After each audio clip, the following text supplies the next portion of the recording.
السلام علیکم ناظرین، میں ہوں آپ کا ہوسٹ انجینئر فیصل اور آپ دیکھ رہے ہیں ایم جی ٹی وی۔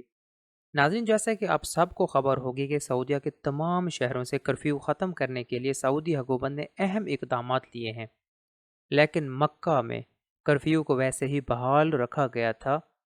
لیکن آج سعودی حکومت نے مکہ میں بھی کرفیو ختم کرنے کے لیے اہم اقدامات لیے ہیں اور مکہ میں کرفیو ختم کرنے کا اعلان کر دیا ہے۔ آئیے ناظرین، آپ کو بتاتے ہیں خبر کی مکمل تفصیل۔ ناظرین، اگر ابھی تک آپ نے ہمارے چینل کو سبسکرائب نہیں کیا تو چینل کو سبسکرائب کریں اور ساتھ گھنٹی کے بٹن کو دبائیں تاکہ ہر آنے والی ویڈیو آپ تک پہنچتی رہے۔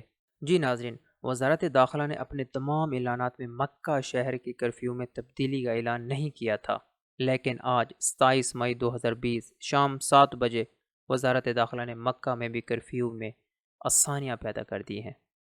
ناظرین، مکہ کے کرفیو کو 2 مراحل میں آسان کیا جائے گا، مطلب 2 مراحل میں مکہ کے کرفیو سے پابندیاں اٹھائی جائیں گی۔ آئیے ناظرین، آپ کو بتاتے ہیں کہ پہلا مرحلہ کون سی تاریخ سے لاگو ہوگا اور اس میں کن پابندیوں کو ہٹایا جائے گا، اور دوسرا مرحلہ کب لاگو ہوگا اور اس میں کن پابندیوں کو ہٹایا جائے گا۔ ناظرین، بات کرتے ہیں پہلے مرحلے کی۔ جی، پہلا مرحلہ 8 شوال 1441 ہجری مطلب 31 مئی 2020 بروز اتوار سے شروع ہوگا اور اس میں ان پابندیوں کو ہٹا دیا جائے گا۔ نمبر 1، ناظرین، صبح 6 بجے سے دوپہر 3 بجے تک کرفیو لاگو نہیں ہوگا، مطلب آپ بآسانی باہر جا سکتے ہیں، چاہے وہ کسی کام کے لیے ہو یا کسی اور مقصد کے لیے۔ نمبر 2، مکہ میں داخلے اور نکلنے پر پابندی ختم ہو جائے گی، مطلب آپ مکہ سے باہر اس ٹائم میں جا سکیں گے اور واپس بھی آ سکیں گے، مطلب صبح 6 بجے سے لے کر دوپہر 3 بجے تک۔ نمبر 3، پورا دن آپ اپنے علاقے میں چہل قدمی کر سکتے ہیں۔ نمبر 4، حرم شریف کو احتیاطی تدابیر اپناتے ہوئے جمعہ کی نماز اور فرائض نماز ادا کرنے کے لیے مکمل کھول دیا جائے گا۔ نمبر 5، کاروباری سرگرمیاں شروع کر دی جائیں گی۔ نمبر 6، تمام لوگ احتیاطی تدابیر سختی سے اپنائیں ورنہ سخت جرمانہ ہو سکتا ہے۔ آئیے ناظرین، اب بات کرتے ہیں دوسرے مرحلے کی۔ جی ناظرین، دوسرا مرحلہ 29 شوال 1441 ہجری مطلب 21 جون 2020 بروز اتوار سے شروع ہوگا اور اس میں یہ پابندیاں ہٹا دی جائیں گی۔ نمبر 1، ناظرین، صبح 6 بجے سے رات 8 بجے تک کرفیو لاگو نہیں ہوگا، مطلب آپ بآسانی باہر جا سکتے ہیں، چاہے وہ کسی کام کے غرض سے ہو یا کسی اور مقصد کے لیے۔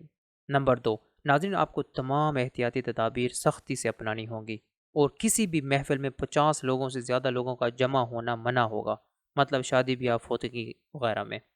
اس سے مراد ہے کہ آپ معمول کے مطابق شادی، دعوت یا فوتگی کے لیے اجتماعات کر سکیں گے، لیکن 50 اشخاص سے کم کی شمولیت ہو۔ نمبر 3، حرم شریف اور تمام مساجد کو احتیاطی تدابیر اپناتے ہوئے جمعہ کی نماز اور فرائض نماز ادا کرنے کے لیے کھول دیا جائے گا۔ نمبر 4، پورا دن آپ اپنے علاقے میں چہل قدمی کر سکتے ہیں۔ نمبر 5، تمام کاروباری سرگرمیاں جاری کر دی جائیں گی سوائے ان کاروباری سرگرمیوں کے جن میں سماجی فاصلہ ناممکن ہے، مثلا سالون، پارلر، سینما وغیرہ۔ نمبر 6، تمام ہوٹلز اور کافی شاپس میں آپ بیٹھ کر کھانا بھی کھا سکیں گے اور چائے بھی پی سکیں گے، اس پر کوئی پابندی نہیں ہوگی۔ نمبر 7، ناظرین، آپ سب کو ان تمام پابندیوں کے ختم ہونے کے باوجود ہر احتیاطی تدبیر سختی سے اپنانی ہوگی ورنہ سخت جرمانہ ہو سکتا ہے۔ ناظرین، اگر آپ کو اس ویڈیو میں دی گئی معلومات اچھی لگی یا بری تو اپنی قیمتی رائے کا اظہار کمنٹ باکس میں ضرور کریں تاکہ ہم اپنے چینل کو مزید آپ کی توقع کے مطابق ڈھال سکیں۔